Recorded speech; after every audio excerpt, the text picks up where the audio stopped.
Hi, and welcome to Danny After Dark. If you're new here, make sure to like and subscribe so you don't miss a notification or a new episode.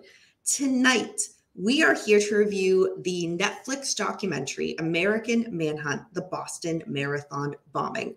However, I am not here to do this alone. Who better than to have with me than one of my closest friends, Liz, who is also from Massachusetts and lived through this as well. So we certainly have a lot of opinions on this documentary. So let's go ahead and bring on up. Hi, Liz. Hi. Thank you for coming on with me. This is exciting, your YouTube debut. I know, this is exciting. Well, after you become a star after this, just remember me, us little people, but that's okay. Of course. Okay.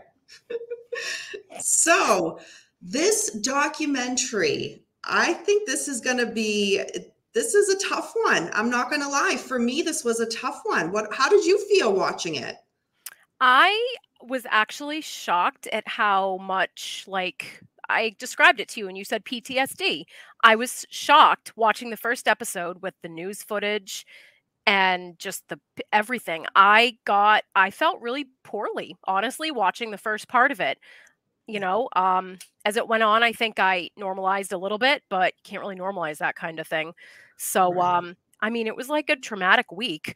And I feel bad saying that because I wasn't there. I wasn't in Boston. I was just near Boston. But the whole thing was crazy. And just reliving it was kind of like, wow, that was something. Right.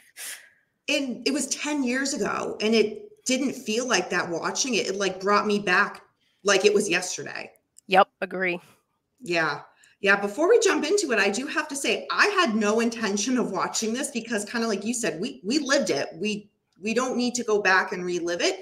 But I got many requests saying, "Hey, can you do a review on it? What do you think about it?" So that's why the only reason I did it.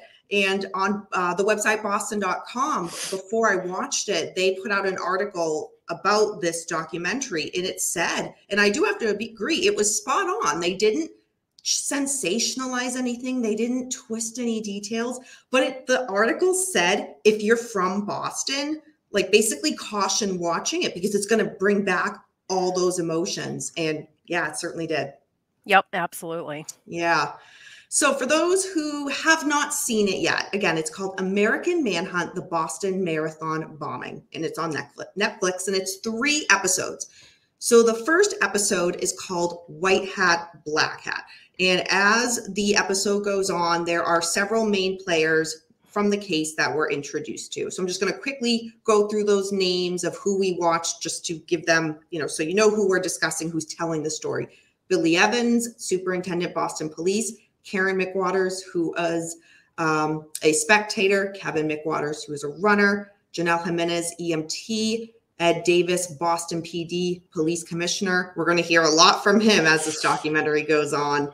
Philip Martin, Investigative Reporter, Boston. Rick Dale, I'm going to butcher his last name. Deluare? I think it's Delorier. Yeah. Is it Delorier? I think it's Delorier. Delorier, that's it. Thank you. He was the special agent in charge of the FBI. Carmen Ortiz, U.S. Attorney, Massachusetts. She plays a big role in this. Kevin Swindon, FBI Cyber Division. John Foley, American Special Agent in Charge, FBI. Ismail Feni from the Ismailic Society of Boston, IMM, and Yusuf Edefali, college student. And if I mispronounce anybody's name, my apologies. So I do have to say, Liz, the documentary, it just started right off with footage of the bombing. There was no, let's just subtly go into it. It was just boom, here it goes. Yeah. So have you been in for one of the Boston marathon? I have not. No. I feel like I don't remember if I was in Boston right before or right after. It might have been that year. I think I might have actually been in Boston that weekend and checking out the finish line and stuff. And, I want to go someday, but I've never actually been. The crowds and, transportation and stuff have kind of turned me off. So I do watch it on TV every year, though. I still think it's fun to watch. I don't know. It's like a tradition, Right. It's a big deal being from here. I don't think people realize that. It's like we have no work that day. It's a Massachusetts holiday, Marathon Monday. Yep. Yeah. So the date is April 15th, 2013. So, I'll quickly just kind of say, how the day was for me, and then how you can say how the day was for you. I personally, again, we were off work because it's a state holiday here, and I was out running errands. And I specifically remember going to, I live such a fun life, Bed Bath & Beyond. And I get into the parking lot, I pull in, life is normal. I go in, do my shopping, come out, turn the car on, and the radio, it's just, we've been attacked, there's a bombing. And I'm like, what just happened? It was like shock. So I rush home, put on the TV, and that was on every single station that we've been bombed, not just once, but twice. And I had to work that night. I worked part-time doing retail. And I'm like, do I still go to work? Like, what do I do? And I get there, and the other girl who was around my age, who we closed with, I saw her, and we looked at each other, and we just started crying, because there was just this feeling of like, our city, Massachusetts is under attack. And it was just, I don't even know how to describe the emotion. It was just sadness and shock, and mostly shock. But what about you? What were you doing that day when all of this unfolded? So I was home. I think I was home by myself. I actually talked to my husband about this when I watched the documentary. He watched most of it with me, and I forgot he was golfing. He was like at the driving range that day. So I think I had probably watched the marathon in the morning. I must have turned it off because I must have had something else on, because I think I was just on Facebook on my computer or something, and I saw one person to start with that I'm friends with, who I knew was there. Her husband was actually running it. Post something like, myself and so, her son, were okay. And I was like, oh, I wonder what's wrong. And I think I started seeing something else and something else. And then I put the news back on, and I was like, what the hell? I texted my husband, and he's like, I heard helicopters. What's going on? I'm like, oh, come home and you'll see what's going on. I think we just watched TV the entire rest of the day. I think that was it. It was a beginning of a very weird and very scary week, quite honestly. Yes. That is an excellent way to phrase this, because as we're going to dive into this, what you just said is spot on to how the documentary unfolds. But the way the documentary is structured is it goes almost hour by hour of what unfolded from the perspective of those who were there running it, those who were there observing, those in the police department, those in the FBI. So it really gives a great perspective from all involved, almost hour by hour as this unfolds. Because yes, we lived it, but we only knew what we saw on TV. So we had limited information. So now going back and watching this, we're seeing what they were finding out at hour 30, at hour 40, because that's, not everything was released in real time, because they're working an active investigation. So it was interesting. And basically within 25 minutes after the explosion, it was already breaking news on TV. So, which makes sense how we heard about it, because it happened early on in the day. And, to go back to then, all the phone lines were jammed. I remember that. So people were using Facebook and social media, like you said, to put, I'm okay. And the documentary, I do have to say, it does not spare showing actual footage of what happened, the bombing, the news coverage. It doesn't. So if someone's like weak to that type of stuff, I would say you might want to skip this documentary, because it's very graphic. Yeah. It's very graphic. So by hour 2 of the bombs going off, they're already talking about how they're blocking out areas, assessing that there's no other bombs, secondary devices. We didn't know, being just a citizen here in Massachusetts, I don't know, I don't want to speak for you, but we didn't know if there was more that was going to happen. Yeah. Oh, yeah. That's part of what made it terrifying. We didn't know what was going to happen. Was it going to be here? Was it going to be some other state? Nobody knew anything. That was part of the terror of that day, quite honestly. Yep. And, there was so much that was left at the scene, as the documentary says, which we knew watching in the news, like people's backpacks were left there, and which did play a part in kind of how as the documentary unfolds, how they learn what happened. And I briefly remember, I don't know if you remember, by hour 3 of Marathon Monday, police were sent to Logan Airport in Boston, going like person to person. Do you have any photos from the marathon? Because remember, this was back, technology was not what it is now. So I vaguely remember them going to Logan, kind of telling people, we need to see, do you have pictures? Like, I didn't remember that. Yep. So, of course, right away, there's, a person of interest, a Saudi national individual he himself was injured. The way he was acting when he got to the hospital raised suspicion. In the end, it was not this person, but this person got dragged through the media, which is horrible. Ed Davis, who was one of the people involved with the case, police commissioner, Boston PD, he was the face of the media when this first happened. And it shows his, a lot of his interviews. And they're basically, he's arriving at the scene, walking on shrapnel, blood. There's body parts everywhere. There were so many people injured from this. And what they needed to do was, again, see that there's no other bombs or secondary devices. And one of the things that the FBI agent said, Rick, he had said that they were criticized. This part to me was very interesting. They were criticized for not calling it a terrorist attack right away.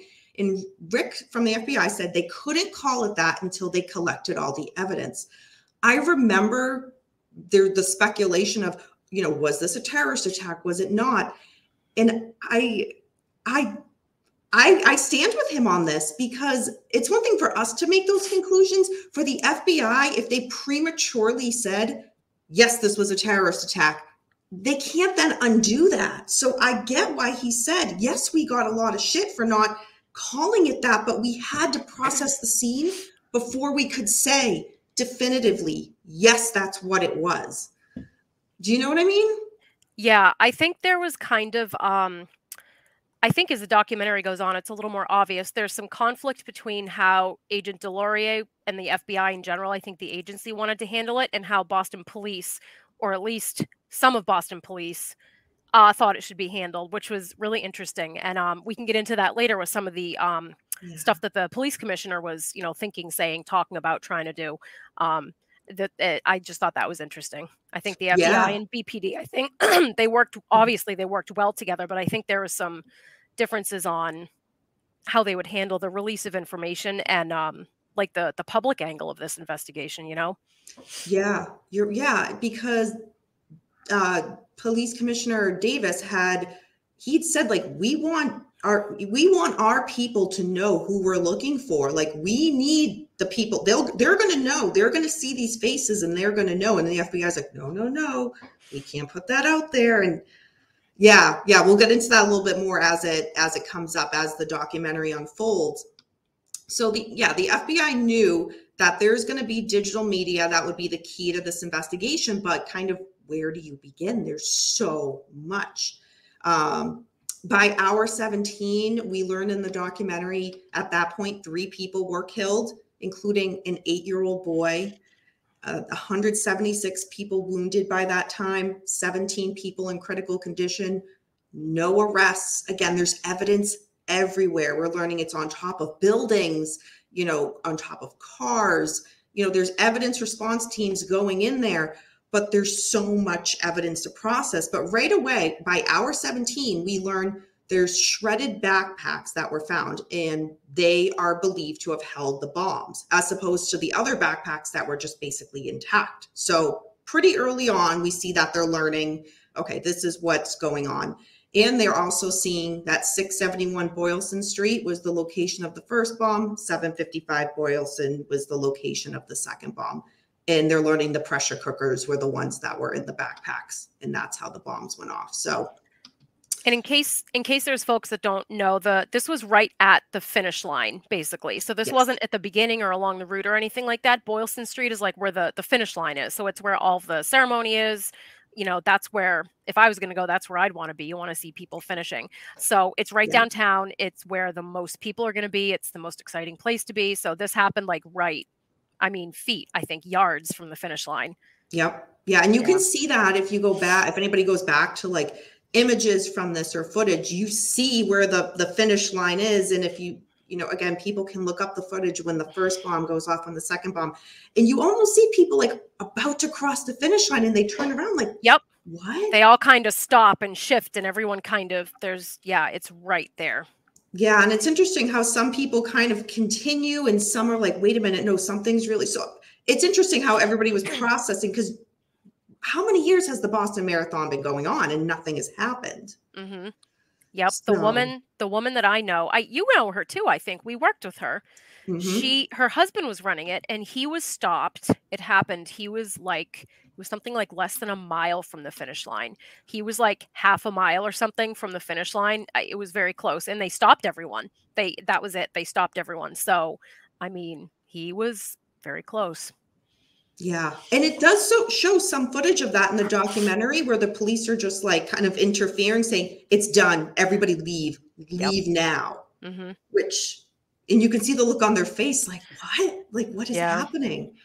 So, yeah. So hour 23 of the documentary. So now we're into Tuesday. So video coverage from a place called the Forum in Boston was crucial because they had an outside camera that you see the footage. It's positioned outside of a door. So it had a perfect view of where the second bomb went off. At the time when this happened, Liz, like we didn't have this type of footage. We just saw the aftermath. You know what I mean? Mm-hmm.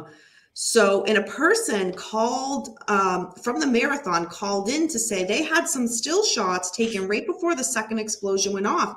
And law enforcement may want that. And you see those stills and you see a kid. I call him a kid. He was a kid. Yep. You know, 18, 19 years old, a kid with a white hat, go and put down that backpack. And when he's standing there texting, takes pictures. When the first bomb goes off, everybody looks to the left. So that's essentially where his brother had put the backpack, but we don't know that yet. And he starts to walk away. Second bomb goes off. But you see that footage of everybody looking this way. Something happened, but he's going the other way. Yeah. Yep. So that's where the documentary, where they call him White Hat. Hour 39 on Wednesday, press conferences are being held, and Liz, oh my gosh, the people of the internet, because we as Boston citizens, we didn't have answers by this point. So the public takes to the internet and starts playing detective. How do you think that worked out? The way it always works out. Yeah, pretty poorly, much. Very poorly. Yep. One thing that really pissed me off was Detective Davis had said people were sending in photos, photoshopping bags into the photos. And it's like, you're sending that. He's like, this is wasting manpower and time. Them sending us I was like, what the hell is wrong with people? But nothing, gotta love the internet trolls. Oh, yeah. So by hour 53, we see in the documentary that the FBI realized, and they have footage of another person who they're calling Black Hat. And they were able to track their movement. And we're now seeing this in the documentary, seeing them walking, from store to store. They round the corner, like all of that. We didn't have that footage back then. So, and then now, and this is the hour where what you brought up was spot on. There's different views from law enforcement, whether to publicize, because they now have the photos of the bombers, White Hat and Black Hat. So yeah, Ed Davis wanted to release the images to the public. FBI thought if they went public, the suspects could flee or attack other people. And Carmen Ortiz, she was she's saying, I don't want the information released, because she and the Department of Justice in DC had the decision. So it was ultimately her decision. Right. The feds were very unified on that. I think the FBI and Carmen Ortiz, and then Commissioner Davis just thought the opposite. And I mean, he had reasons for that. Obviously, he'd been in law enforcement for a long time, but so. And this is his city. He knows Boston. Yeah. And he was dismissed. He said right in that documentary, he walked out of that meeting alone. Yeah. We learn the identity of the 3 victims: Crystal Campbell, 29 years old, Martin Richard, 8 years old, and Lou Lindsay, who was she was a student, I believe. Yeah, I think she was a student at BU, maybe Boston University. I think she was a BU student. One of those Boston colleges. But so we now learn the victims, and then the last hour of the first part of the documentary, now President Obama, we see him getting involved, him giving his speech. And the infuriating thing, one of the outlets got the photos of the bombers and was going to release them. So that's when the FBI made the decision to release the photos. I just have to say, I don't know how you feel about it, but I was pissed because these outlets, like, this is no joke. What happened is no joke. So an outlet, like, almost like, you know, this will be the first one to get the images out. We're going to do it regardless. Like, there are lives at stake. And this outlet did not give a shit. Yep. I feel like that's, I don't want to say typical, because there are probably responsible people within the media, but there's a lot of irresponsible people within the media. And I thought it was interesting. I don't know if it was at the end of this episode or a different one that they asked Commissioner Davis, do you have any idea where the leak came from? And he just said, I don't know who would do that. So I thought that was interesting. And I'm sure he didn't. I don't know. We don't know, but you could tell, like, yeah, like you just said, the documentary was kind of just like, well, do you know who did it? Almost like, yeah. Yep. Yeah. So the first episode of the series ends with the press conference being held by the FBI. So FBI agent Rick gave the speech on, they were calling them Suspect 1 and Suspect 2. And they had pictures. And we see Yusuf, who went to school with Jahar, and he wakes up at 3 a.m. from a text of a photo from a friend saying, hey, doesn't this image look like Jahar? And he's like, no, we were lifeguards together. He was the captain of the wrestling team. You know, that's not him. That's not him.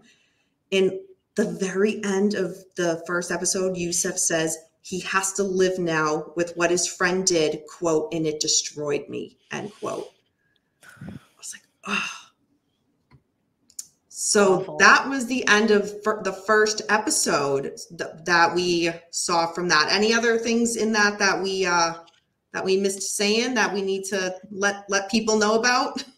So I was actually maybe not surprised. I think I just hadn't thought about it. I was happy that they had like representation from the Muslim community in Boston. They had the imam from, I'm not totally the mosque, right? I'm sure. I think it was a mosque, like a Muslim community. And I think the imam is like the leader or like a leader within that community. And they had him talk, and they had this friend, Yusuf, who is obviously a Muslim student. And I thought throughout the 3 episodes, having him talk was very, I'm glad they did it.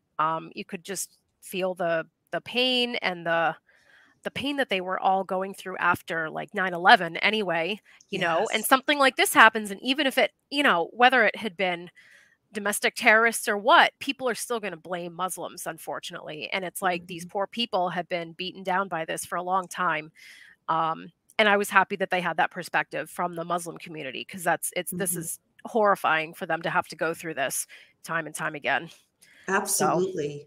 So, yeah. And going off of what you said as well, so Yusuf went to high school with Jahar, so that's how they're friends. And so many times with other true crime cases, you know, there's this, how did you not see this? How did you not know? You're a family member. How didn't you know? You know, this was your neighbor. This was your friend. How didn't you know? So I liked, as the documentary went on, with Yusuf explaining his whole relationship with Jahar and kind of how that evolved over time. And because he gives a human side to Jahar that I think because by the time we hear who he is, he's done what he's done. So Boston was out for blood, to be honest. And he kind of brings it back, like, that's not the guy I knew. My friend was this. And I thought that was very emotional and important to this documentary. Yep, totally. Yeah. So then the second episode in this is called The American Dream, and we're introduced to a few new people. Danny Meng, tech entrepreneur, John McClellan, Watertown Police, Jeff Pugliosi, Watertown Police Department, David Filippov, Boston Globe reporter, and John Allen, who was Tamerlane's boxing coach. So the episode starts, and 20 minutes after the bombing, Liz, we see Jahar walking in Whole Foods buying milk. And there was nothing out of character. He just looked like it was any other day. It was incredible. So yeah, we didn't see footage like that at the time, no. Right? I mean, maybe later on, but while this was happening, none of that was released. Yeah. So yeah, this is very, like we said at the beginning, we're now seeing what the police were seeing. We didn't know. We're just going through hour by hour, like we're just attacked. What's happening? What's happening? Is another attack going to happen? We didn't know. So the FBI set up, and I didn't know this, Hour 75. So this Thursday at this point, the FBI set up a website, trying to identify suspect 1 and suspect 2. It got 40 million hits instantly. That's crazy. Imagine having to even start like sifting through all that data. Mm-hmm. It's unbelievable. It's just not possible. No. Yeah. And so the next part of the documentary, I had messaged you how hard this part was for me. So I want to hear your part on it. MIT. Sean Collier. So yep. Sean played in the Waka Kickball League. Oh, I forgot. We have talked about that. So we have ties to Waka, and I did not know him personally, but I know of people who knew him personally. Mm-hmm. So what we see is after the bombing, hour 80 on Thursday at MIT, which is Massachusetts Institute of Technology in Cambridge, we see the footage.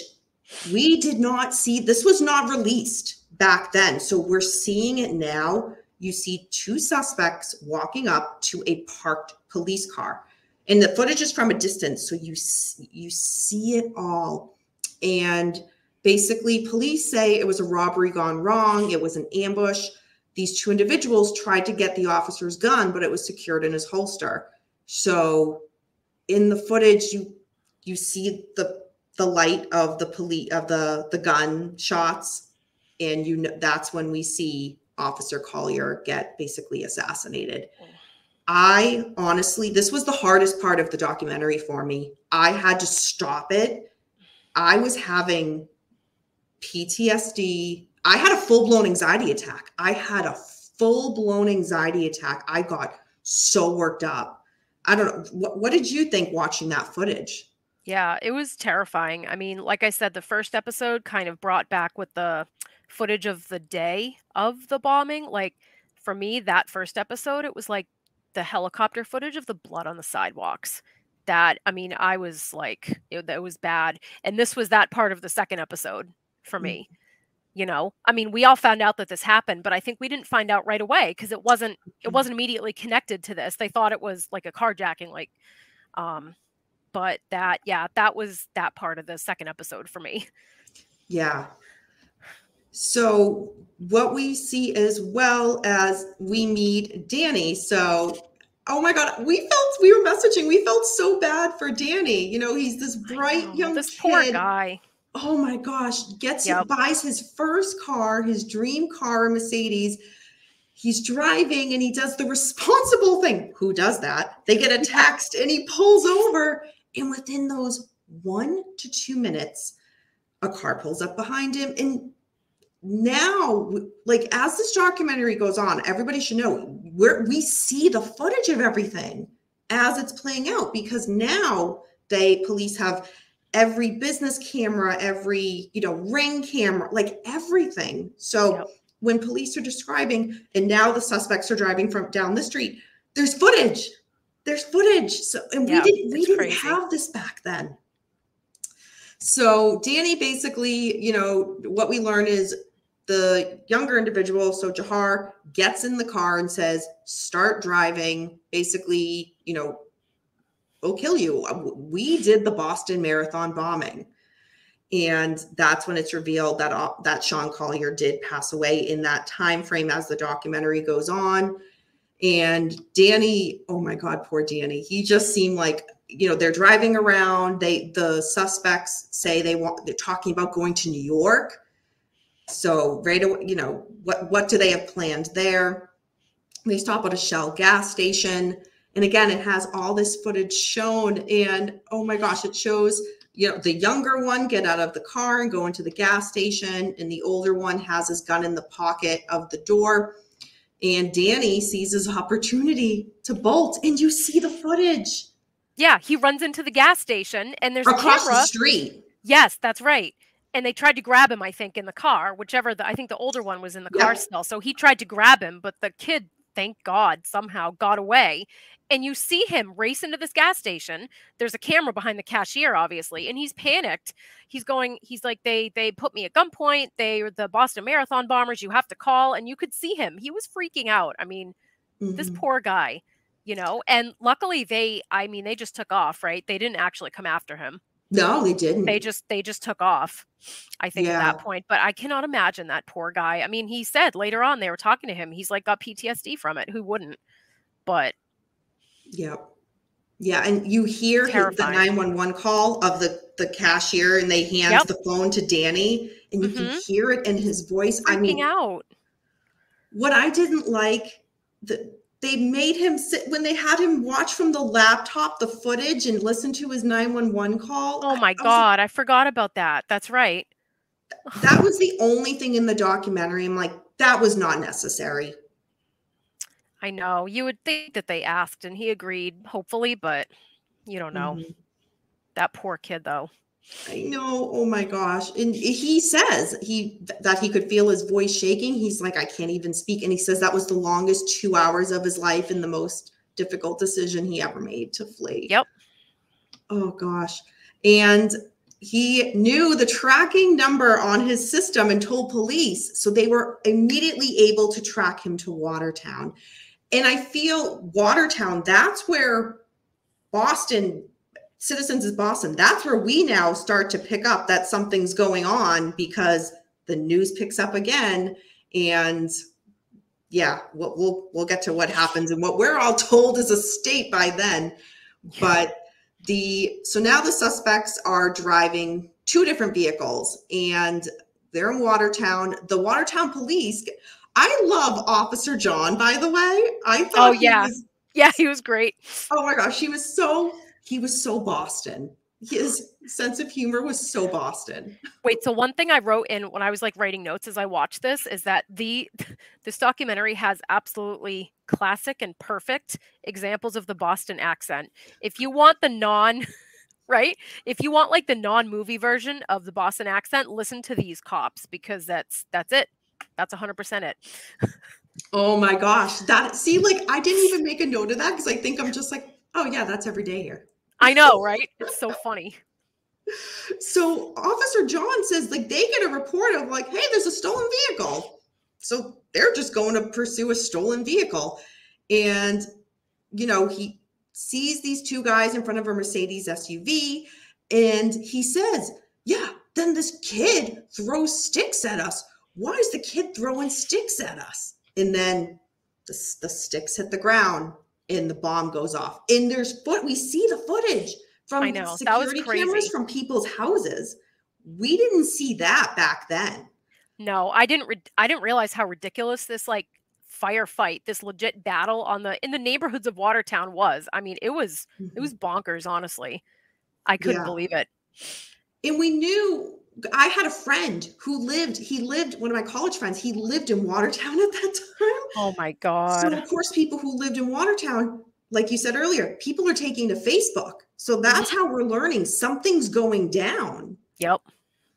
And yeah, like you said, there was this gunfight and we're now seeing it. And that was another thing that brought me really bad anxiety is watching this happen. bullets flying in all these residential homes, and nobody got killed by a stray bullet. I That is know. just, Yeah, they were saying, I think a baby almost got hit. I don't know. And it wasn't yep. even just guns. Like, they had pipe bombs.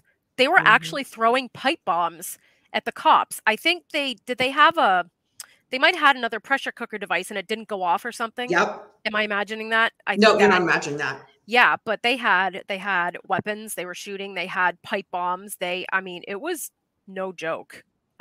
Completely crazy. Yep.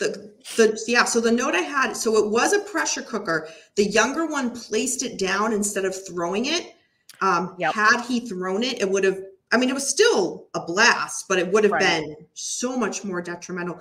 And Officer John, oh my God, Officer John is like one of my favorite people in this documentary. Liz, when he said this one, and this is so Boston, the one resident came up 3 times saying, "Hey, do you guys need any help?" Do And you he's like, need help? "Get Yeah. Yeah. So funny. in there." And Officer John's like laughing as he's telling the story. And it's like, I like his sense of humor on it. Like, he Yeah. wasn't taking this lightly. It was just really needed Yeah. because, Bringing a little levity to the situation because, yeah. I mean, what that's all you can do, Hmm. honestly. Yeah. And so then we see on the security cam footage, Officer Jeff, who now arrives, and he's thinking, I'm going to come up on their side.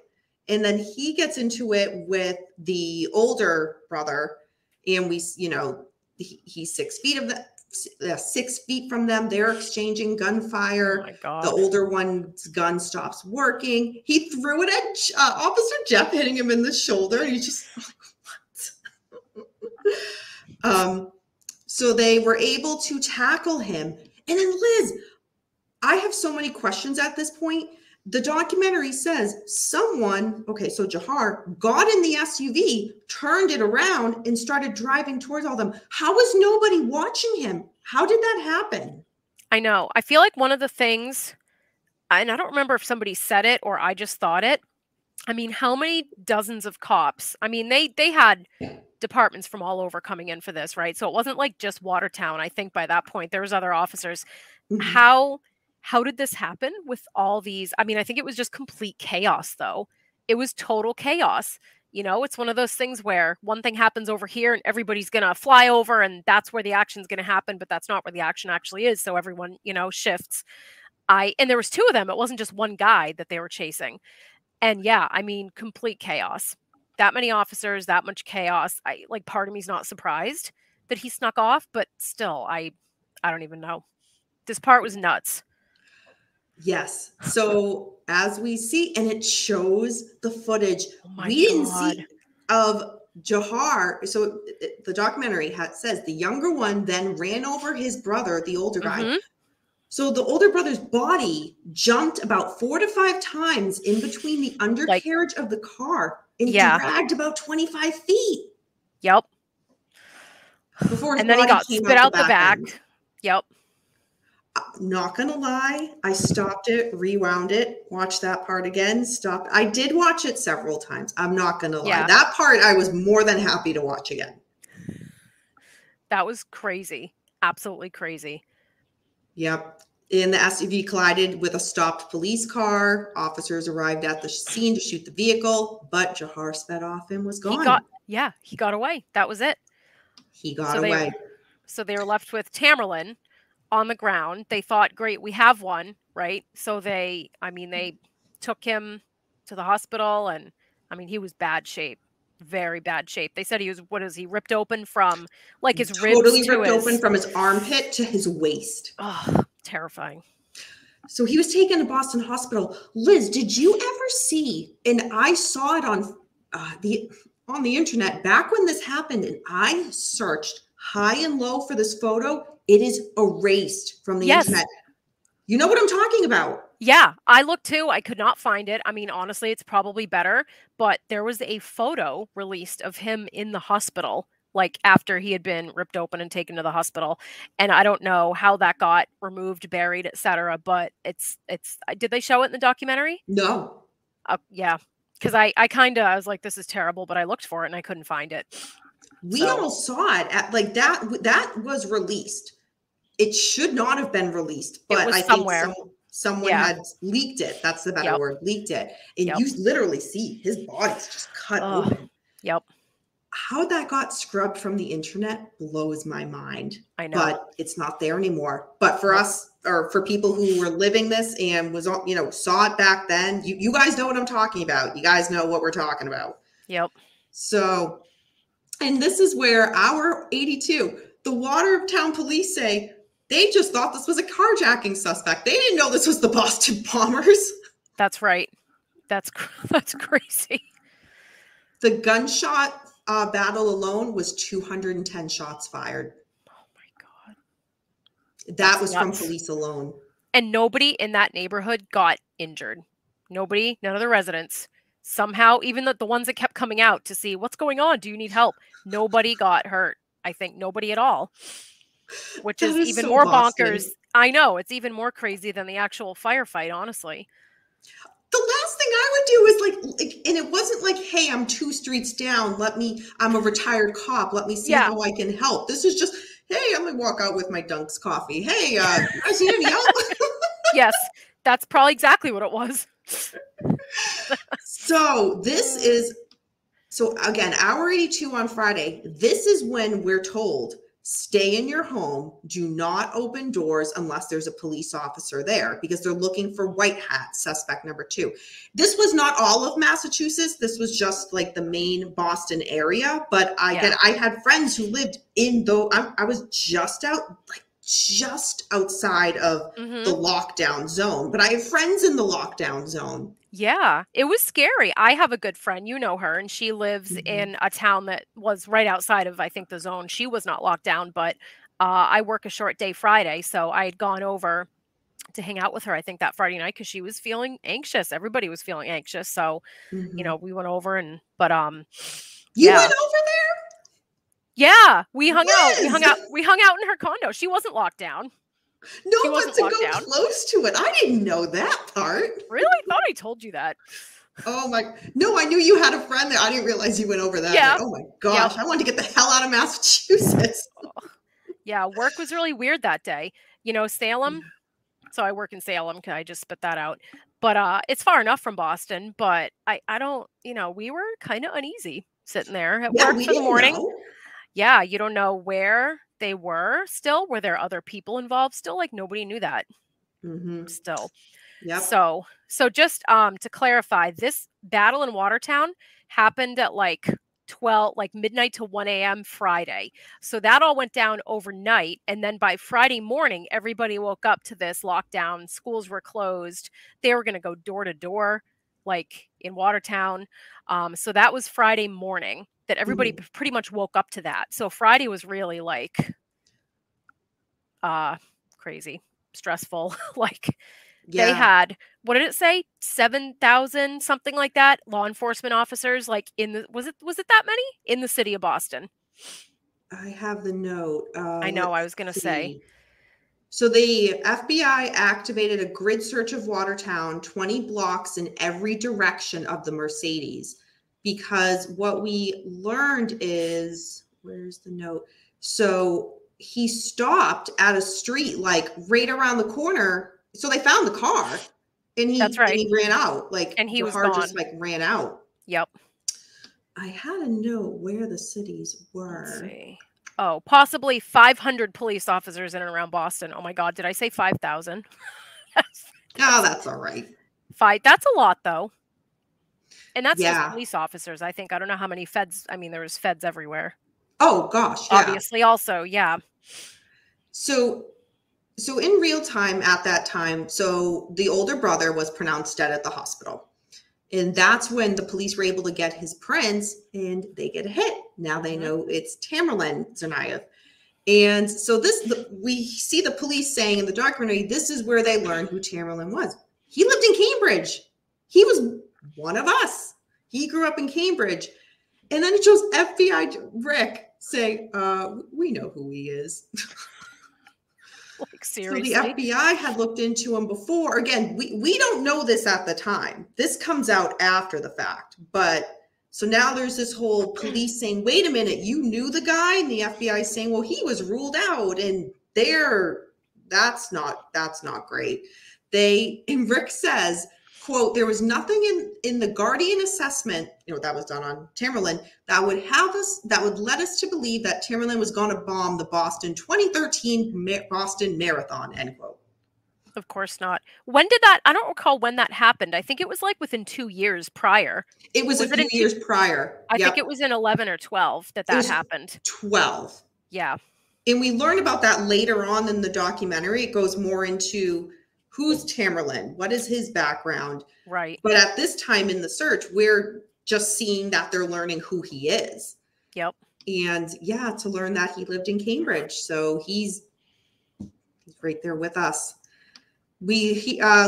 So Tamerlan's boxing coach, a guy named John, we learn about him, and now Tamerlan, he wanted to be in the Olympics, but then there was a rule change that unless you were a U.S. citizen, you couldn't be in it. So now there's this friction, and they're talking about how what is building Tamerlan to kind of now target the United States and his connection with the Islamic Church.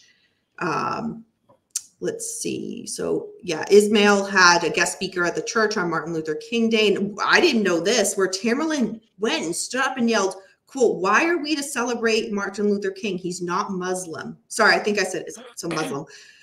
We should be celebrating and following only the prophet, end quote.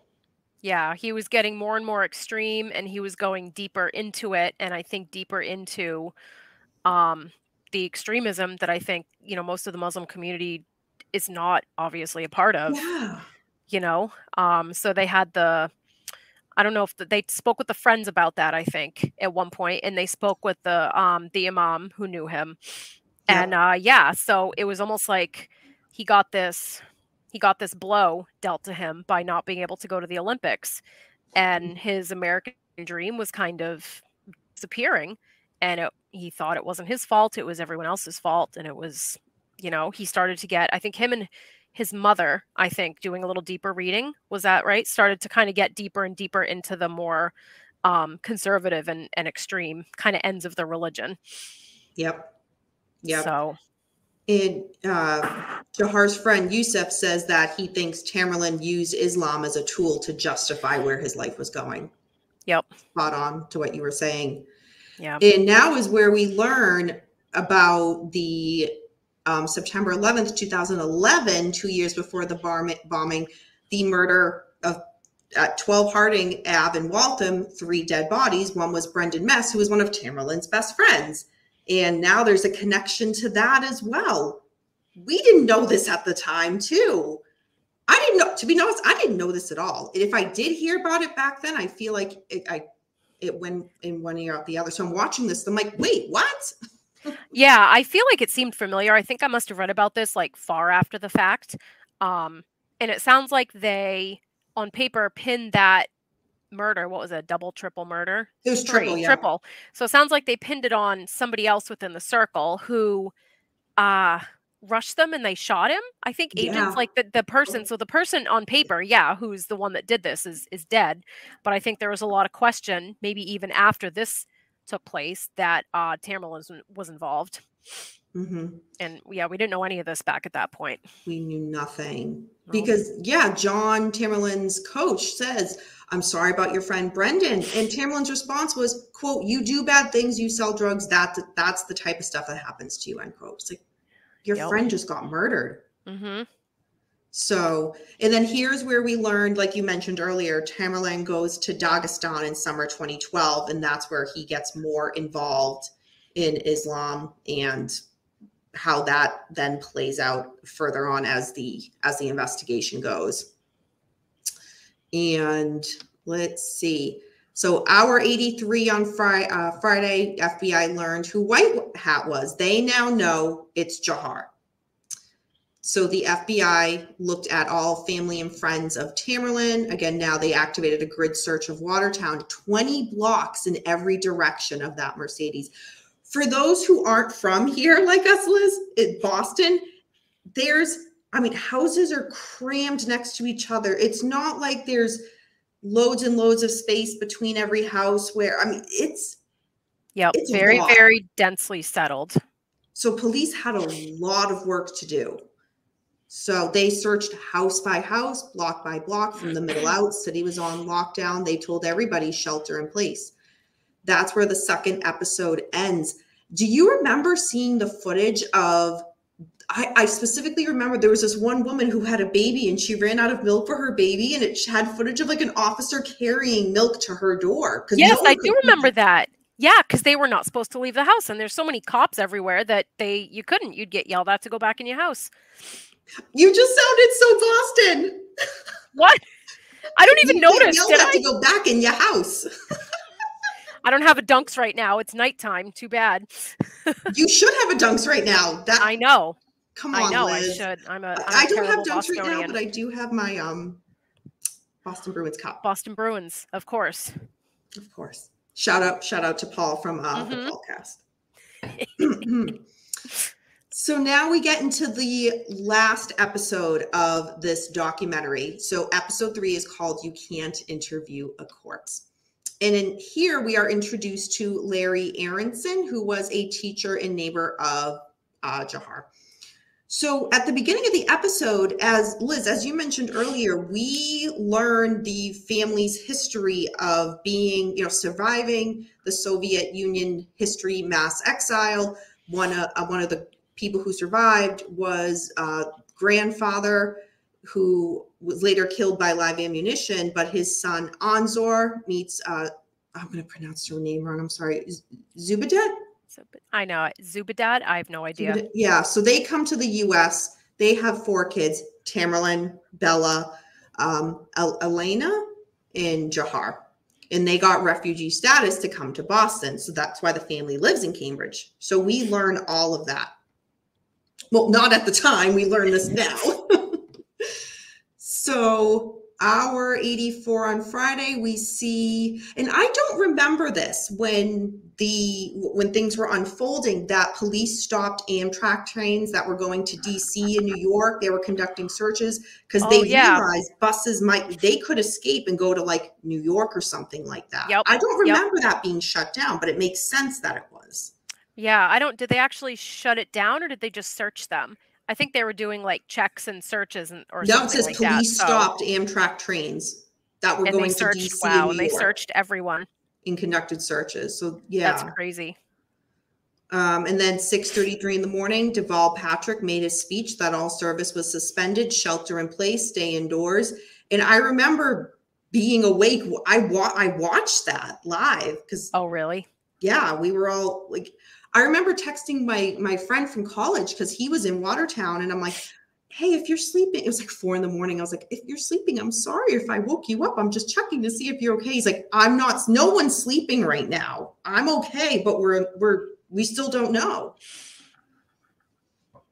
Man. So, okay, here's the note. This is where we learn the exact cities that in numbers. We learned that the places that were shut down were Watertown, Cambridge, Waltham, Newton, Belmont, and Boston. All of Boston. 1 million people on lockdown. Yep, that's crazy. That's a lot of people. 2,500 police officers in Watertown. Some officers from adjoining states like New Hampshire and Rhode Island. Okay, so the estimate was higher. It wasn't as high as I thought it was, but 5,000, 7,000. What? Think about it. We're only an hour 85 or something like that from the bombing happening. This is quick response. I mean, this, Yep. Crazy. So searches were being done house to house. The police were needing to find out more of the brothers. So when they're searching Tamerlan's, and we see pictures of evidence, they find bomb-making items in Tamerlan's place. And Liz, I know me and you have talked quite a bit about Catherine Russell, Tamerlan's wife. So she met Tamerlan and then became a practicing Muslim. She was not cooperative with the police, no remorse or sympathy. Police did not have enough evidence to charge her. Yeah, I think, I don't remember whether it was Agent Delorier or Ed Davis. I think it might have been Commissioner Davis who said that they never had enough evidence to charge her, but they were very suspicious that she at least knew something from what it sounded like. she wouldn't cooperate. She stated, I think, that she did not want to help the US government. Mm-mm. Um, I don't I don't think I don't think she was charged with anything. I think No. they questioned her and they held her, and she kind of disappeared. I was trying to figure out, what, because they had a daughter too, who I think was 3 or 4 at that time. Hmm. So Catherine, I think from everything I could find, she moved out of state with Tamerlan and Jahar's two sisters uh, back after this happened, and I think she remarried. And no trail, really no trail that I can find after that. So I mean, I Yeah. don't blame her if she wants to just kind of live her life. I don't know. Um, I think they met at a club or something. I think she was Yeah. a carefree, fun college girl having a good time, met him, fell in love with him, and then started to, I don't know if this was pushed on her. I don't know if she truly, believed everything that Tamerlan was into, but I'm curious. I'm sure she wants to stay private and stay anonymous, which I completely don't blame her. But Mhm. I'm curious about that. Yeah. So she has He, disappeared pretty much. yeah, she became completely radicalized. Yeah. And I want to know more about her because for Mhm. those who don't know, when you see the documentary, she was not Muslim at first. She was just Mm-mm. she was from here. Like she looked to me like the girl next door. And I'm just curious how that transformation happened. I Yeah. don't know. It was just especially when she showed no remorse or sympathy, I'm thinking she has to have known. Something. Yeah. I don't know. Is there proof she knew? No. No, I'm sure there's not. Yeah, But from what I read, she was raised, I think, Christian. I yes. believe moved back with her parents and her daughter after this happened, but I believe that the differences of opinion on religion, I think, got enough that she moved out. Hmm. So I don't know if she's not talking to her parents. It may not be to that level, but she still, after this happened, was she was still practicing Muslim, to my knowledge. Yeah. Um, so Yeah. I don't know. I wish I knew more about that because that's interesting to me. But Agreed. Completely agreed. yep, So we learned in the documentary that Tamerlan and Jahar's parents, they weren't in the US anymore. They got divorced but moved back to Dagestan. right, So I'm thinking, wait a minute, you have children here and you left them. yep, That was wild to me. They gave statements. The mother saying, her kids have nothing to do with this. The uncle, yeah. yeah, the uncle says to the news, quote, "Surrender, turn yourself in, and ask for forgiveness," end quote. Yeah, so I think their father had a brother who lives, I believe, last I checked, in Maryland. So I think this uncle of theirs lived in Maryland. Maybe came here around the same time as them. I don't really know. Um, but it sounded like he said they were ashamed for their family if they did this and, that kind of thing. So, I mean, imagine going through that, right? Yeah, They probably faced issues, potentially being refugees from and Muslim as it is, especially after 9/11. yeah. Um, So so we see too. So the teacher, Larry, so he, again, not only was a neighbor to Jahar, but actually one of his teachers. And he said Jahar was charismatic, had lots of friends, was popular on the wrestling team. He was a charmer. And so he's describing this individual that from where we're seeing and meeting of Jahar in the media, this is nothing like that sounds like someone who would attack our city. It's mhm, like a night and day, night and yeah, day. And when Yusuf, his friend from high school, said when he found out it was Jahar, he's like, I couldn't wrap my head around it. Nothing anybody could tell him could make him believe it was his friend. And that was just, and he's reflecting on his friendship. And yeah, it was just so sad. So sad. And like you see as the episode goes on and as Yusuf is talking about kind of as more and more is piling on, where it's like, oh shit, yeah, my friend did this.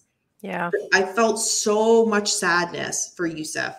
yep, So Jahar, he was a student at UMass Dartmouth. And we see that he had an apartment there.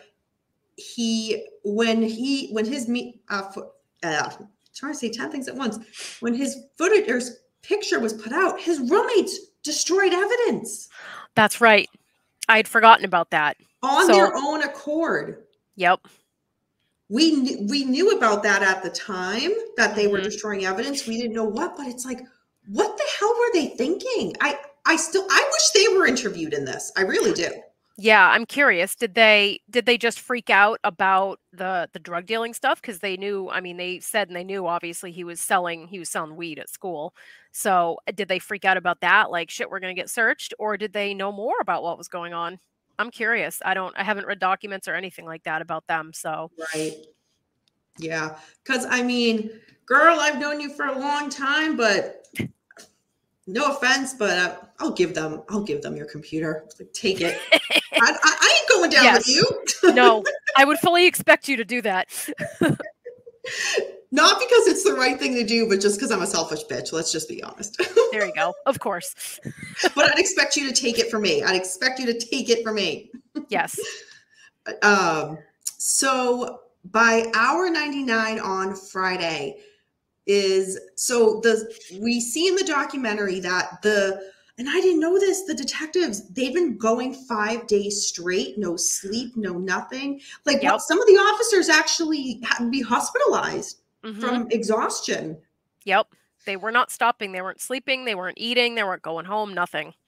Nothing. So it's one of those, okay, let's go down to a skeleton crew. People, go home, get some sleep, get some rest, and then we'll regroup.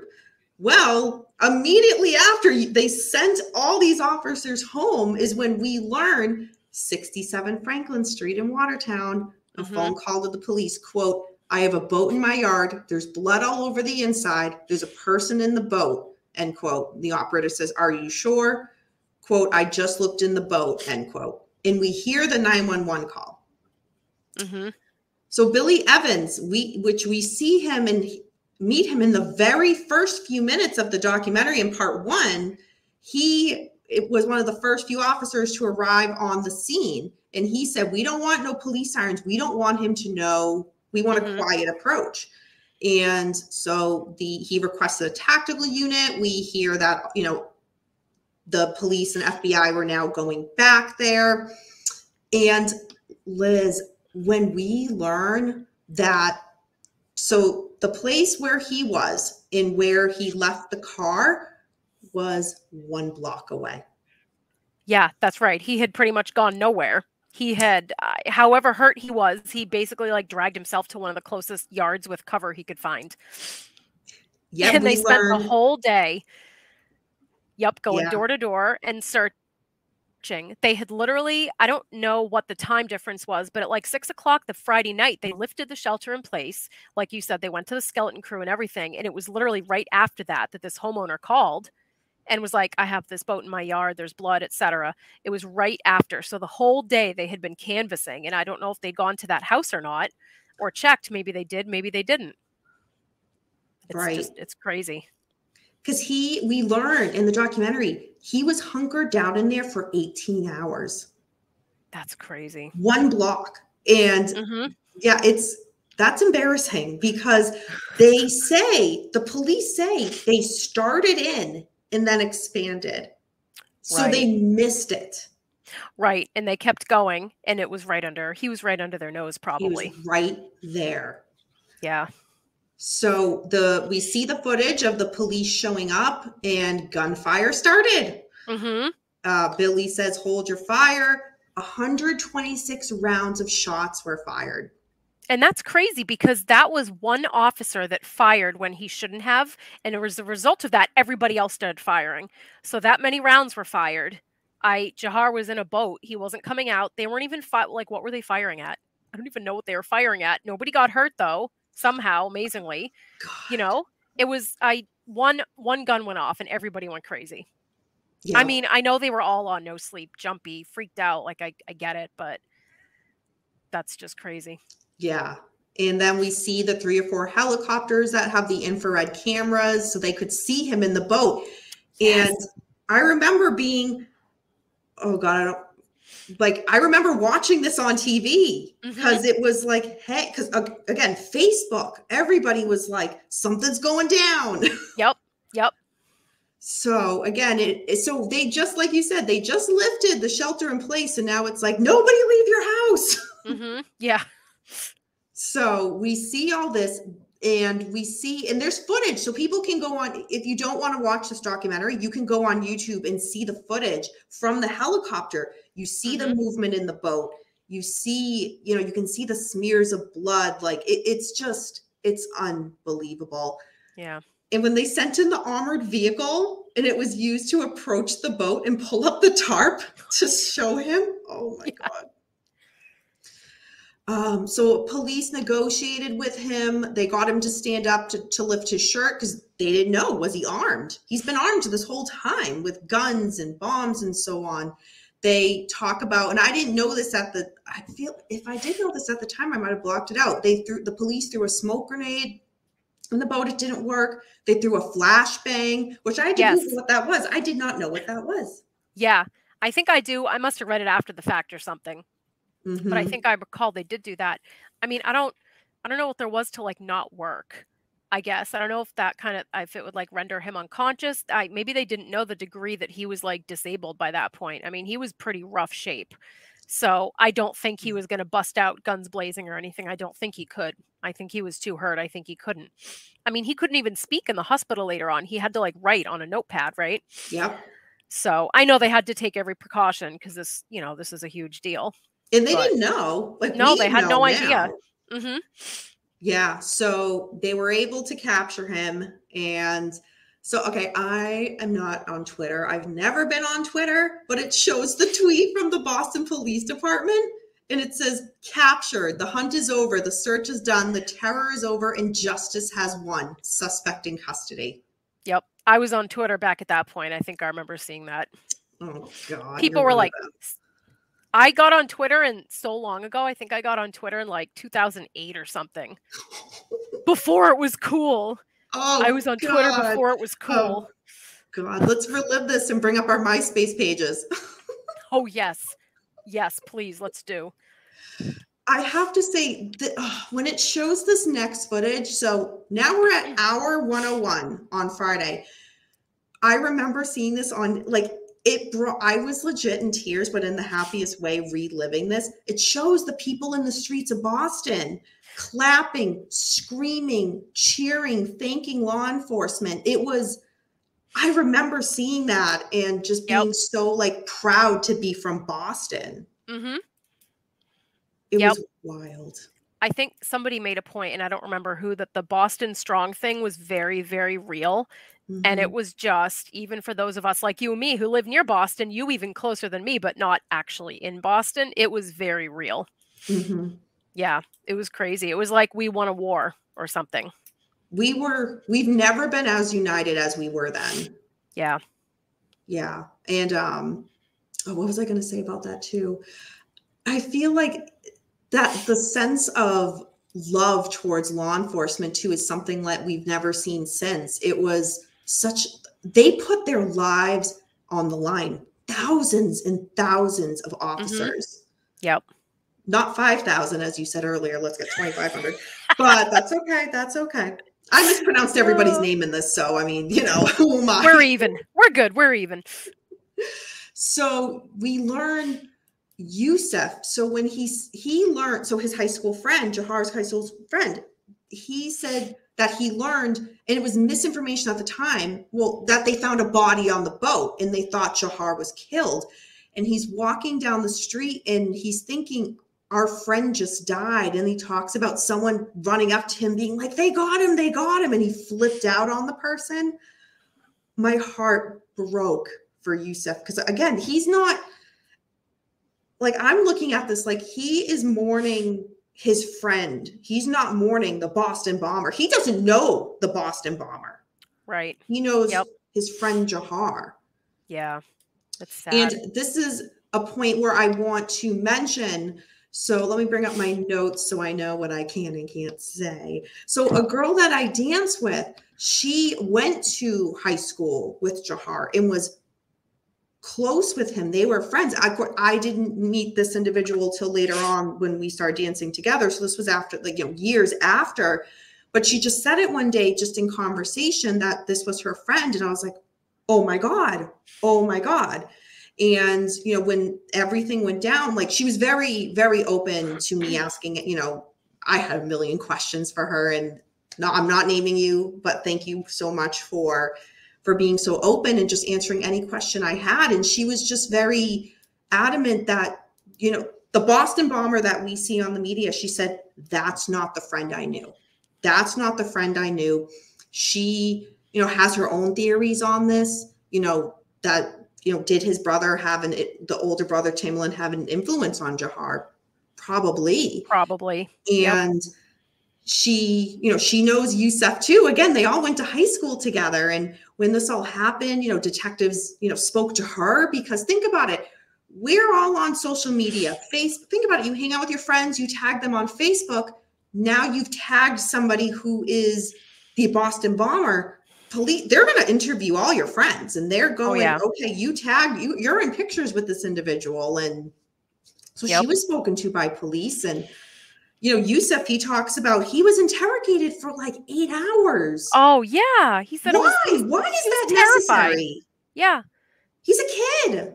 Yeah. It's not. I'm sure he's Muslim, and I'm sure that's why. I'm sure your friend wasn't interrogated for 8 hours. No, she was not. No, of course not. She was sure. Nope, she was not. Yeah. But I have to say, my friend, I asked her, she saw this, she watched the documentary before I did, because I told her I was going to be doing this. Yeah. And I said, how could you watch this? And she said it was really difficult to watch because, she feels the same way we all do about how the bombing at the Boston Marathon. Mm-hmm. And then again, she's watching this and that's not her friend. Like, that's not him. Yep. And she said it was a really hard watch, and she was not wrong, because when I watched this documentary, and then I saw her at dance, and I was like, oh my God, I had trouble getting through this. I don't know how the hell you watched this. Mm-hmm. Because she had that personal tie. It blows my mind. Yeah. Yeah. So again, it was interesting, because I liked how, speaking to her and then seeing Yusef when he's being interviewed in this documentary, it really shows that human side, and how so many people were, the professor, his teacher in high school, says he never talked politics in high school, ever. Yeah. He wasn't interested in that. So what happened between this point to the bombing? So that's just fascinating to hear from people who knew him, who, So, all right, let me jump back. So let's see. So the Red Sox, David Ortiz giving his speech. Gotta love Big Papi. Oh my gosh. It really, at Fenway Park, the Red Sox wanted to do a tribute. And yeah, he basically said, like, you don't fuck with Boston. Mm-hmm.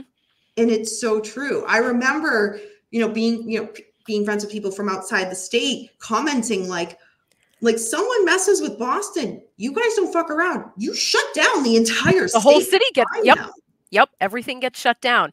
I think he got fined for that. I think he was like, so my husband was home watching this Red Sox game during the day. He was just like hanging out. I was out. I wasn't watching it. And he says he was just probably not even looking at the TV, and he hears, "This is our fucking city." And he kind of sat up like, did I hear that right? And the crowd popped. I mean, the crowd at Fenway Park just went absolutely bonkers. And I think he got a fine for that, because, you're not supposed to swear on live TV or whatever. Nobody cared. He didn't care. Nobody cared. But I think they had a ton of cops. They had all the law enforcement there. They wanted to do like a tribute to law enforcement that day. And that was a game. That was a hell of a televised Red Sox game. I'm not So, into sports, but they did show, like you said, they showed the footage and they showed all the law enforcement officers. And again, it was one of those moments where you feel so proud to be from here. mhm. So as much as this documentary had those moments of like, holy shit, I'm reliving this, there was those moments of, I remember that feeling of Yep. being part of, like, in the most positive ways of Yeah. being, being united with Mhm. everybody here, which, you know, we're all massholes. It's it's a true thing. So for that Yes. moment, for us to just all be on one page, it was unlike anything else. Yep. But we learn now, and you mentioned earlier that Jahar, so he's now being treated by medical staff, and the police, okay, yeah, they have him. This is great, but they need to build a case now. So Jahar's being questioned, but he wasn't able to talk due to his injuries, like you said. Yep. So they had him write, and they showed his notes. What a little prick. Mhm. Even in that, he was just like, lawyer, I'm exhausted. Lawyer, human rights man, listen, buddy, I know my rights. No one is at risk. No one else is involved. Like, he was just Yeah. a prick. Very pompous about it. Mm-hmm. Police see on the boat that he wrote Jihad Manifesto on there. When they searched Jahar's computer, we learned that, you know, what he was searching, editions of Inspire magazine, the 8Q chef in the kitchen of your mom, which apparently is about how to make a bomb. Oh, yeah, it was called Directions on How to Make a Bomb in the Kitchen of Your Mom. Okay. What is that even? I don't even know. Yeah, I didn't know either. I didn't know. And then one of the things he writes, you ever read Inspire? Do you have my bro? I have no gun, or I had no gun. Like, oh my God. Yeah, you had a couple of fucking bombs instead, but you had no gun. Great. Okay, I live on a main street. There's like a police siren going by right now. I'm like, oh, this is weird timing. So this is where we hear in the documentary, Yusuf interrogated for 8 hours. He was 19 at the time. Awful. That's awful. And he says, he's like, I'm terrified. I'm sorry. I remember being 19. I mean, what? That was only like a year ago. Okay, fine. 2 years ago. Fine. I'm sorry. It was 2 years ago. And you think like, I'm an adult. I got no, that was a kid. That was a 19-year-old kid. Mhm.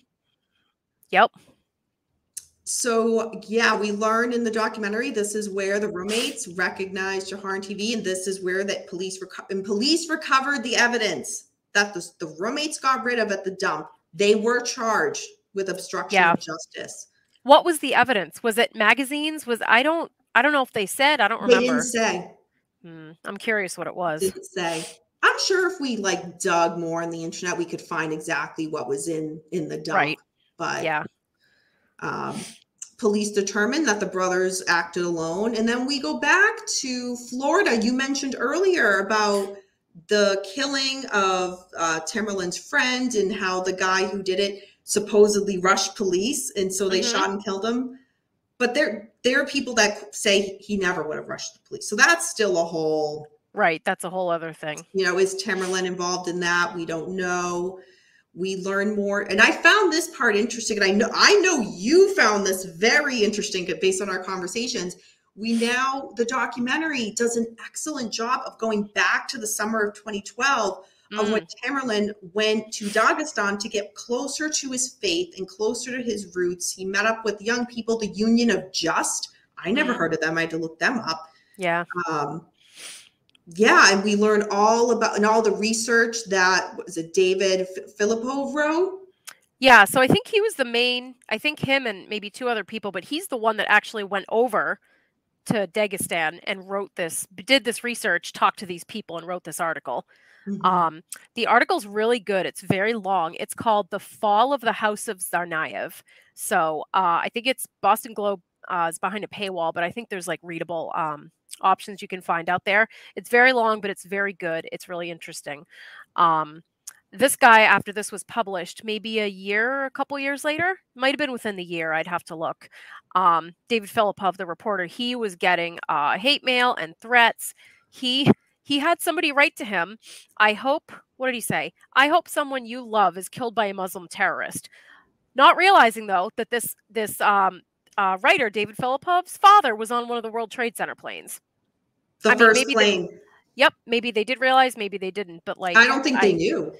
Probably not. People are not educated. People don't educate themselves. But this was a really good piece of reporting, and I think people hated it. I know people hated it because it cast both of them in more of a light of being like humans and discussed their family and stuff like that. And I mean, it's very good. I think it's very good. So if anyone wants to find it, I think you should look it up and read it. Yeah. Yeah. Thank you for mentioning that, because yeah, he, like you said, he does a good job in bringing that human aspect in. Society shouldn't be so mad about it, because he did. And he says very correctly, they were not born marathon bombers. They became them. That's the truth. That's the story. That's David's quote. And he's spot on. Yeah. Oh, and so one other thing that I think was not mentioned in the documentary that they go over extensively in this article, The Fall of the House of Tsarnaev, there were multiple people that confirmed to this reporter and others that they were told that Tamerlan Tsarnaev talked about hearing voices from the time he was very young. And it got worse as he got older. They started issuing orders telling him to do things. So this was not just, oh, somebody said he heard voices last year and he did the Boston Marathon bombing. It sounds like this was a mentally ill individual that probably didn't have the supports he should have had. Probably nobody noticed or thought. And a lot of things in his life and his situations just made him do this, made him this way, like this guy says, they're not born bombers. They weren't just born that they were going to be bombers. Mm-hmm. Things happen. So, there's questions of is he mentally ill? Is he schizophrenic, etc. I mean, no one's going to know now, obviously. But again, there's a lot more information in that article. So, and I don't think they touched on that in the documentary. They didn't. Yeah. So I thought that was interesting. Yeah. Thank you for bringing that up. What speaks to me too about, everything with what David said and what David wrote and reading The Fall of the House of Tsarnaev is the Tsarnaev family, and I know I said this earlier, they were one of us. They lived in Cambridge. They were part of our community. Part of what makes Boston and Massachusetts so amazing living here is that we're such a diverse population here. Yep. And that's one of our strengths. And I think when tragedy like this happens, I don't think people want to, it's so easy to be like, they did this instead of, no, someone in our community did this. How do we make sure this doesn't happen again? Where were the missed signals? Where were the missed opportunities that instead of it going this way, where it could have been redirected? And that's not just with this, that's with true crime in general. And it's sad. It's really sad that David, his piece, again, they weren't born Boston Marathon bombers. They became it. Let's talk about how they became it. And he gets hell for it. Yeah. Unfortunately, not surprising, but. Right. People suck. All right. So we're getting near the end of the documentary, where it goes to March 4th, 2015. So now it's 2 years since Jahar's capture. And what we're seeing in court is he comes in, he looks arrogant, he looks aloof, and the documentary said he's looking resigned to his fate. The survivors testify at trial. And I think one thing that needs to be said is, again, we're talking about a kid. He was 19 when this happened. So now he's 21, and he spent 2 years in jail. He's an arrogant kid. So I was not surprised. And I think people remember when he was on the cover of Rolling Stone. Yes, I do. I forgot about that. The uproar. I don't know why that wasn't mentioned in this documentary. Yeah, it wasn't. That was interesting. I had forgotten about that. Oh my God. And shame on Rolling Stone, honestly, for putting him on the cover. And they use a photo where he's like, dare I say, he looks cool. I know. You know, What was the article? I must have read it at the time, but now I'm yeah, I curious. agree. I know I read it at the time. I can't remember, but like you look at the cover and you're like, it doesn't look like a criminal. Oh, shame. That was horrible. I'm sure people can find it on like eBay or something like that, like, and can get a hand in that article. Yep. Get their hands on it. Yeah. So, all right, you make a good point here for your notes of the documentary showing footage of Johar in his cell giving the middle finger. Yeah. Was that altered? I don't think so. I don't remember if the documentary implied that it was or asked if it was.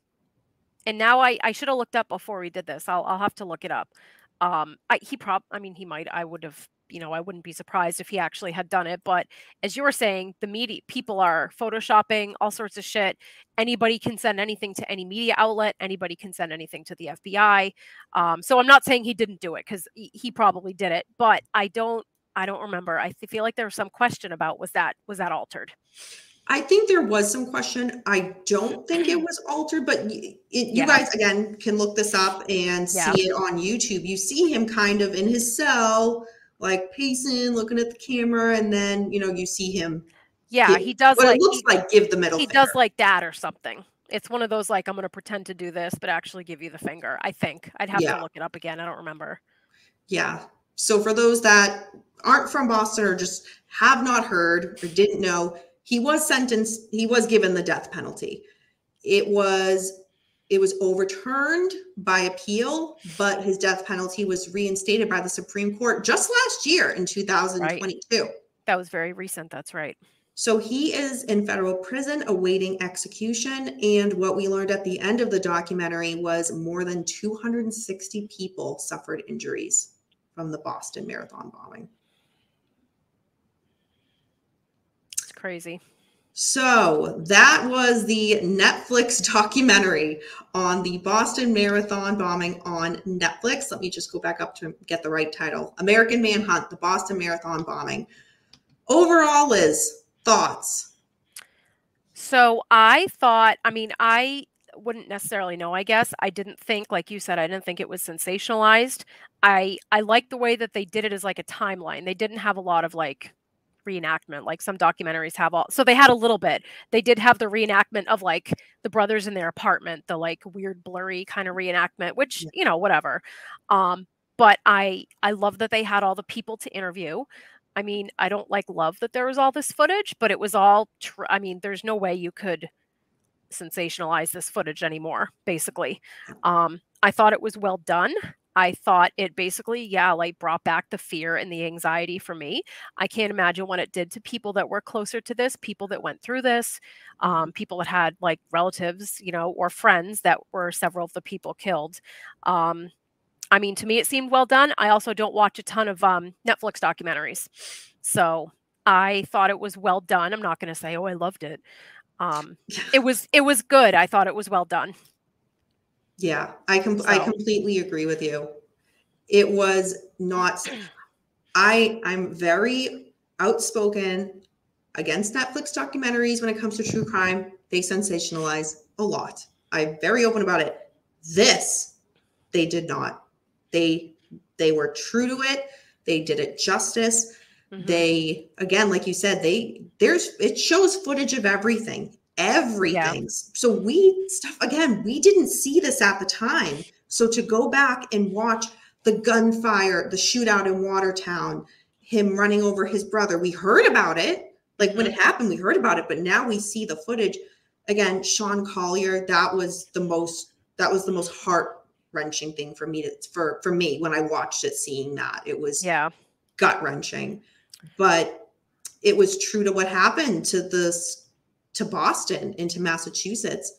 And again, it's everybody who was interviewed in this, they were so raw and so open and so vulnerable with their stories, whether they were on law enforcement side or they were there at the Boston Marathon or they were a victim at the Boston Marathon. Because yes, there were 3 people that killed. And when we say people were injured, we're not just talking about, oh, I had a scratch or, People lost limbs. I mean, Lots of people lost legs, and yeah, yeah, this terrifying. was a horrific bombing. So people's lives were drastically altered. So Yeah. even if people survived, their lives were, again, if you've lost both of your legs in this bombing, yes, you're thankful to be alive, but your life is now changed. Yeah. So and again, it didn't just, think of that impact. It's not just on that person, it's on now their whole family and Mhm. network. The 3 people who were killed, those are 3 victims. Think of all the victims within that, their family, their Yep. friends, I mean, there were so many lives affected by this, not just the people who were there and hurt. Yeah. It spread to everybody in Massachusetts, honestly. Liz, we all knew somebody who was there. We all know somebody who was affected by this. Mhm. Yeah. So I had a story that I wanted to share about this. One Yeah. thing that surprised me a little bit about this is that they didn't, and they may have wanted nothing to do with it, which is completely fine. They didn't talk to the Richard family. Martin Richard was the 8-year-old who was killed. His family was standing right next to where one of the bombs went off. I don't remember the first or second one. The second one. Um, the second one. So he was 8 years old. He died. He had a sister who was maybe a year or two younger than him who lost a leg, and I believe his mother had a traumatic brain injury. So the mother and the sister survived, obviously. They started a foundation in his honor. It's promoting, I think, like kindness and education. I don't know a ton about it. Um, but there was a lot of, coverage of the good that their recovery and the good that they were trying to do, in the name of their son. Um, I, in the course of my work, I do a lot of routine work around a city, the city that I work in. Um, that summer after the bombing happened, probably a couple of months, I don't remember exactly how long, I had an appointment to go to the home of a guy I had dealt with before. He's an old guy, really mean old guy. I mean, had problems with various people for a long time. The last time I'd visited this guy, he like crumpled up a paper and threw it in my face when I tried to give it to him. So cranky old guy. So I had my coworker go with me. I said, "Come with me. I got to go see so and so." So it was a routine visit. It wasn't anything. So we went in and we were just being as cordial as possible with this guy. And I wish I remembered how it came up or what the conversation was, because we were just trying to be polite and do our thing, walk around, look at whatever we had to look at. And he said something about, I wish I remembered. I actually asked my boss, and he can't remember exactly what he said either. He said something about, oh, why do they, I don't know why they need to kill kids, or like, why do kids have to get hurt? And we kind of stood there for a minute. And then he started talking a little more, and we realized that his last name was Richard. And we were like, oh shit, this guy's the grandfather of Martin Richard. Oh, And he talked to us for a few minutes. We did what we needed to do. We left and we got back in my car. And I think both of us were practically in tears. This old cranky guy was just so, I mean, anybody would be, it's your family member. But that really kind of hit us. Like, we were practically both in tears. I think it was awful, awful. Um, I think maybe Martin Richards' father grew up in where I work or lived there for a while, but that was his father, I think, that worked there. And that just ruined our day. We were like, what the absolute fuck? yeah. So I they may want to be far away from it. They may have wanted nothing to do with Netflix and the documentary. But I was a little surprised that they didn't give more time to that. But in respect to the family, I guess if they didn't want that, I get that. Maybe the family was like, we don't want any part of this. But I encourage everyone to look up the foundation and the family. Um, they were all these deaths were sad and terrifying, obviously, and devastating. But this little boy just, I don't know. Yeah. And So, there's the footage and like you can see pictures of, and it's just so heartbreaking. You can see pictures of Martin Richard and Jahar, I like in the white know. hat, just a few feet from him, Yep. where he Yep. puts down that backpack. And it's, in hindsight now, knowing what happened, looking at those photos, it's gut wrenching. Yeah. It's really difficult Whether to see that. Jahar's just a misguided kid, a kid under pressure from his brother, a kid with mental health problems. Somebody made the point in the documentary. He chose to put that backpack down near children and near families, and he knew what would happen. and he chose to do it, whether I don't know, his brother made him or not, but yeah, he put that backpack down next to the Richard family, and that was that. He made that Yeah. choice. Because So, there's so much, we heard, like, was he influenced by his brother? Is this why he did? There was so much speculation, and we're never going to know, to be honest. no. I Yep. don't think, I don't know Jahar. I've never met him. I have no personal connection to him. Yeah. But, is he going to someday say, you know what, I did it all on my own? Or no? Can he be trusted for anything he says? Probably Yeah. not. So we're never No. going to know. But when he ran over his brother, it's just like, Yeah. I think he thought, shit, like that was just, yeah, oof. that was nuts. So overall, I would say this was a very well done documentary. I think if somebody is not from Boston and is not familiar with, the details of what happened, it's a great documentary. People can watch it. It's gruesome. It shows a lot of footage, but I think it's, somebody who doesn't live here can watch it and be okay. I think people from Boston watch it and we're like, oh my God, the anxiety is coming back. Yeah. Yeah, it truly did. And again, I didn't personally know anyone, have family members, anyone that got hurt, anything like that. I just experienced it with everyone. And the beginning of episode 1 of this, I actually felt anxiety. It was, Mm-hmm. Yeah. There awful. was, like the few days after it really fucked with my head. It really fucked with my head. My anxiety was still so bad. And I was talking to my co-host Paul over at the Paulcast and I briefly mentioning it. And I said to him, I was like, I just feel like I'm on edge. And he's like, that documentary really, that really shook you. I'm like, it did. It brought all of that back. And I'm like, if you weren't here in Boston during that time and in Massachusetts, it's like, I can't describe that feeling, but that feeling because you were here. Yep. It was very real. It was very traumatizing, more so obviously for the people involved, the people there, the people that lost their loved ones, got injured, etc. But yeah, it was very traumatizing. Yeah. To have that, wait, we're under attack. What's happening? And then to have Boston just shut down. Mm-hmm. But then with the documentary, again, the positive, the seeing the Boston coming together. And I think that was so important. And I'm so glad the documentary showed the dark side of humanity of what happened. And then the most beautiful side of humanity of law enforcement coming together, the community of Boston coming together. I'm so thankful it showed that because I felt that again. Yeah. Like somebody in the documentary said, the Boston Strong was very real. It was very real, Yeah. All right. Well, this has been awesome. Oh my God, over an hour and a half of this. And I think that's perfect because there was these 3 episodes packed a lot. So I think, people, again, if you haven't seen it, check it out on Netflix. You won't be disappointed. If you're from Boston, you might want to skip it. It's a lot. But yeah, thank you everybody for joining us on, reviewing this documentary. Thank you for people who suggested that it be reviewed. And the biggest shout out to Liz. Thank you for coming on Danny After Dark. This is so exciting. And this was exciting. YouTube debut. Thank you for having me. Oh, anytime, girl, anytime. And there's some Massachusetts cases that are going on. And I don't think you've seen the last of Liz YouTube. So yes, no, you have not.